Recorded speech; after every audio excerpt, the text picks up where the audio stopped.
There are moments in life when everything falls apart. When we lose everything we've worked for, or even the person we love most. We may be looking back, holding on to the past, hoping they will return. This story will show you why true healing begins when you move on and take even one small step forward. In a small town, there lives a young man named David. David is a very hard working and diligent person. A man once known for his bold ideas and restless ambition. He believes that if you work hard enough, nothing is impossible. With this conviction, he builds a business from the ground to the top. Sleepless nights, endless effort, so much sacrifices he made. For a while, it pays off. His name carries weight. His voice commands respect. And his dream seems unstoppable, but success is fragile. One storm can undo years of effort. A few wrong decisions lead to debts he cannot escape. A trusted partner betrays him. Opportunities he once counted on vanish overnight. Slowly, what was once thriving begins to crumble. And this is life's first hard truth. Your effort is never wasted, but your effort does not make you invincible. David's business collapses. The people who once gathered to celebrate him now whisper about his failure. Streets that once felt like a stage now feel like a courtroom where every passerby carries silent judgment. And here's another truth many discover too late. The world rarely remembers how hard you tried. It only remembers where you fell. Yet David does not let go. Every morning he walks past the old office building. The sign that once bore his company's name has been replaced, but he stands there staring at the doors as though they might reopen to the life he lost. In his mind, he replays the past. The sound of employees working, the ringing of phones, the laughter that filled the halls. Memories feel louder than the present. And isn't this what many of us do? We return to the ruins, hoping they will give us back the life they once held. But ruins never rebuild themselves. They only remind you of what is gone. At night, David scrolls through old files, contracts, and plans. He reads numbers that no longer matter, convinced that if he just looks long enough, he might find the mistake, the single decision that destroyed everything. But looking back never fixes forward. Reflection can teach you, but it cannot rescue you. Still, David clings to the past. Inside, he whispers, "Maybe I can fix it. Maybe I can start again right here." But his silence knows the truth. What broke you is not the thing that will heal you. David is a man at war with himself. By day, he walks through the town with his head low. By night, he lies awake, staring at the ceiling. His thoughts circle endlessly around one truth he refuses to accept. He has failed, and failure has a voice. It whispers in his mind, "You are not enough. You've ruined everything. You will never rise again." This is the cruelty of failure. It doesn't just take what you built. It tries to take who you are. David begins avoiding people. The friends who once celebrated his victories now only remind him of his losses. Every handshake feels heavy with pity. Every smile feels false.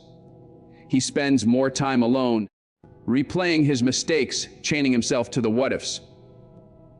What if I didn't trust him? What if I made a different decision? What if I walked away sooner? But what if is a prison. It locks you in a past you cannot change, while the present passes you by. One morning, David walks past a small shop on the edge of town. The owner, an older man, is sweeping the steps, whistling as he works. David stops for a moment watching him. The shop is not large, not rich, not famous, yet the man carries himself with peace. And David wonders, how can someone little seem happier than me, who once had so much? And here lies another truth. Peace is not found in what you own, but in what you choose to carry. Days turn to weeks. David keeps circling the same places. His old office, the cafe where deals were made, the streets where people once greeted him with respect. He avoids new paths, clinging to the old. This is the trap many fall into. We keep walking in circles, thinking familiarity will comfort us, when in reality it chains us. One afternoon, as he stands in front of the old office again, a young man passes by and asks, "Why do you always come here?" David is caught off guard. He shrugs, forcing a smile. "This place, it used to be mine." The boy looks at him and replies, "If it broke you, why do you keep standing in it?" The words cut deep, simple, but sharp. And David realizes sometimes truth doesn't come from the wise, but from the unexpected, because that's life. The reminders we need most often come from voices we least expect. That night, David cannot sleep. He thinks about the boy's words. Why do you keep standing in it? He feels anger rise in him. He doesn't understand what I've lost. But behind the anger, there is silence. And in that silence, truth. He is still standing in the place of his breaking, waiting for it to heal him. But broken places do not heal.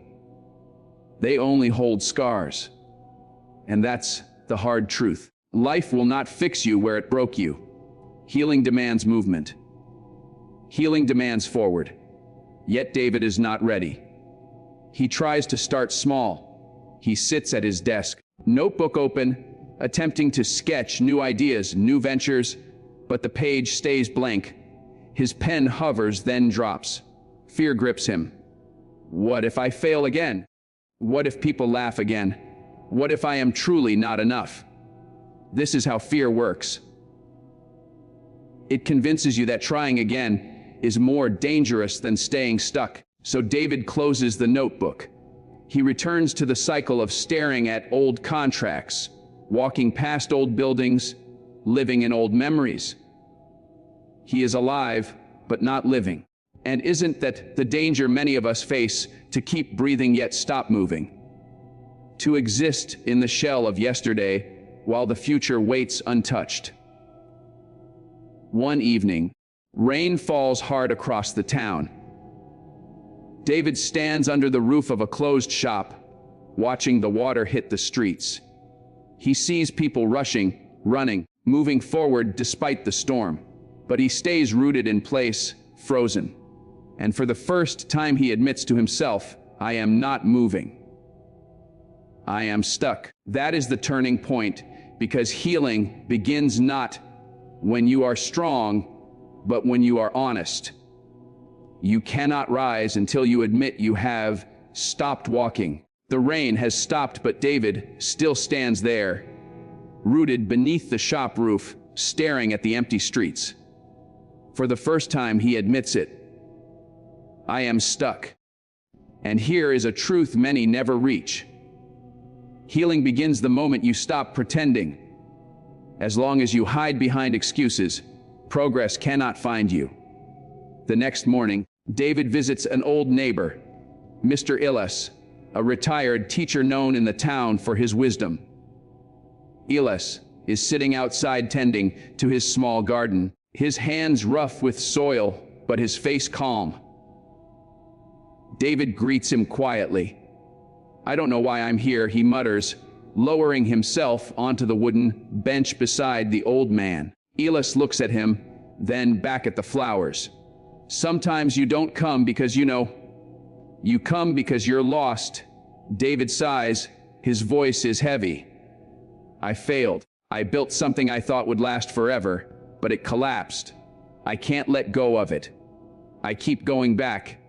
The old man leans on his cane. His eye is sharpened. Tell me, David, if a glass shatters in your hand, do you keep holding it? hoping the pieces will come back together? Or do you let it go before it cuts you deeper? David stares at the ground. The answer is clear, yet he feels the weight of resistance inside. And Ellis continues, that office, that business, that name, it broke. You're still holding the pieces, and until you let go, you will keep bleeding. In that moment, David understands something he has ignored for months. Holding on to broken places doesn't keep them alive. It only keeps you wounded. He whispers, but if I let go, what do I have left? Elia smiles faintly. You have yourself. And that is where rebuilding begins. This is the lesson David never saw before. You are always worth more than what you lost. The days that follow are not easy, but they are different. Instead of walking past the old office, David chooses a new route. He feels the itch to look back, but he forces himself forward. And here is the truth. Change begins with the smallest steps, even when they hurt. He cleans his desk, throwing away stacks of old contracts and balance sheets. Each page feels like part of his identity. But as the papers hit the trash, he feels lighter. Because here is the principle. Letting go is not weakness. It is making space for new strength. David begins journaling. At first, the words are broken. Anger, regret, self-blame. But slowly, new sentences appear. I am still alive. I still have time. I can try again. David's steps are different now. He no longer lingers at the ruins of his past.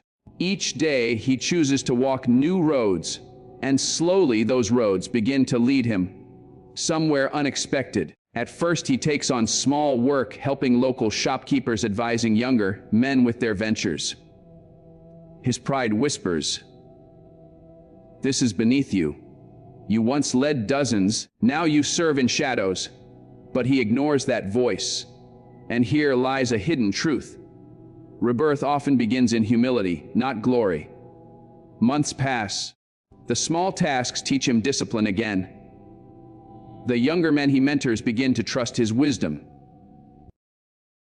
People start to seek his advice, not because he is the man who once succeeded, but because he is now the man who understands. David begins to notice opportunities, small sparks others overlook. He sees a gap in the town, a need for a service no one has thought to provide. He sketches it out, plans carefully. And this time he builds differently. He no longer chases size or applause. Instead, he focuses on strength, sustainability, and purpose, because this is what failure has taught him. Success without wisdom collapses, but success built on lessons endures. The new venture begins modestly. A rented office, a handful of workers, a slow trickle of clients, but it grows. Not overnight, not like before, but steadily, like roots beneath the soil. David feels a familiar fire return, but this time it is tempered. He no longer sees success as proof of his worth. He sees it as a tool to serve, to create, to give back. And that is the greater transformation. True success is not about proving others wrong, but about living true to yourself. Years later, the townspeople no longer whisper about his failure. They speak of his resilience, his ability to rise again. They tell their children, David is the man who fell, but he refused to stay down. And David himself finally understands. His story was never about the fall. It was about the rise. He stands in his new office one evening, looking out at the sunset. The air feels lighter, his chest no longer heavy. He knows he carries scars, but they no longer ache. They remind him only of where he has been and of how far he has come. He whispers to himself, not in doubt this time, but in quiet certainty. I am not what I lost. I am what I chose to rebuild. And with that, David's story finds its rebirth. David's story is not just about one man. It is about all of us. Because in one way or another, each of us will face the moment where life breaks us. And in those moments, we are faced with the same decision David had to make. Do I stay where I fell, or do I rise and rebuild? The moral lessons. Number 1, don't stay where you were broken. When something shatters in your life, the instinct is to return to hold the pieces, to believe you can put them back together. But broken places do not heal you. They only remind you of what you lost. Healing begins the moment you walk forward, not when you keep circling the ruins. Number 2, small steps create big transformations. David did not rebuild his life in a day. It started with new routes, small jobs, conversations with strangers, journaling his thoughts.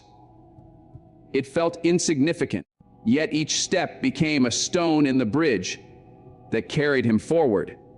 Do not underestimate the power of consistent, small steps. They carry you farther than one giant leap you're too afraid to take. Number 3, humility is the foundation of rebirth. Pride told David he was too important for small beginnings. But when he embraced humility, he found purpose again. Rebirth is not glamorous. It begins in humility, discipline, and service. Number 4, failure is a teacher, not a verdict. David's first business collapse was not the end of his story. It was the classroom that taught him how to build stronger the second time. Failure is not the opposite of success. It is the tuition you pay for wisdom. Number 5, scars are proof you survived. David carried scars, betrayal, shame, loss, but scars are not open wounds. They are reminders that pain came, but it did not win. Do not hide your scars. They are not proof of weakness, but of survival.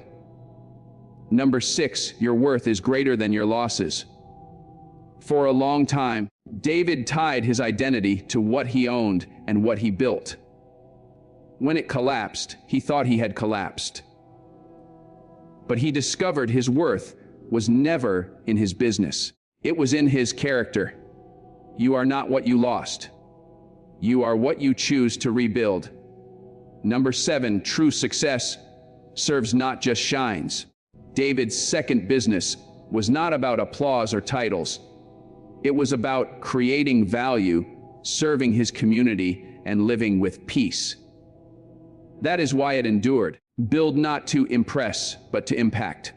Success that served will always outlast success that shined. Number 8, the final lesson. The end of a chapter is not the end of the book. David thought his story ended when his business collapsed, but it was only a chapter, and the next chapter was greater because of the lessons of the last. Your past does not cancel your future. Every ending is a doorway to a new beginning. So wherever you are right now, whether you're standing in the ruins of failure, betrayal, loss, or rejection, remember David's story. Don't stay where you were broken. Don't keep waiting for the past to return. Don't mistake scars for chains, because life has more for you. The story is not finished. The page is not closed. And the same way David rebuilt, so can you. You are stronger than your failure. You are bigger than your pain, and your future holds more than your past could ever contain. If you found this story interesting, give us a like. Write in the comment what you learned today. Don't forget to subscribe. We will meet again.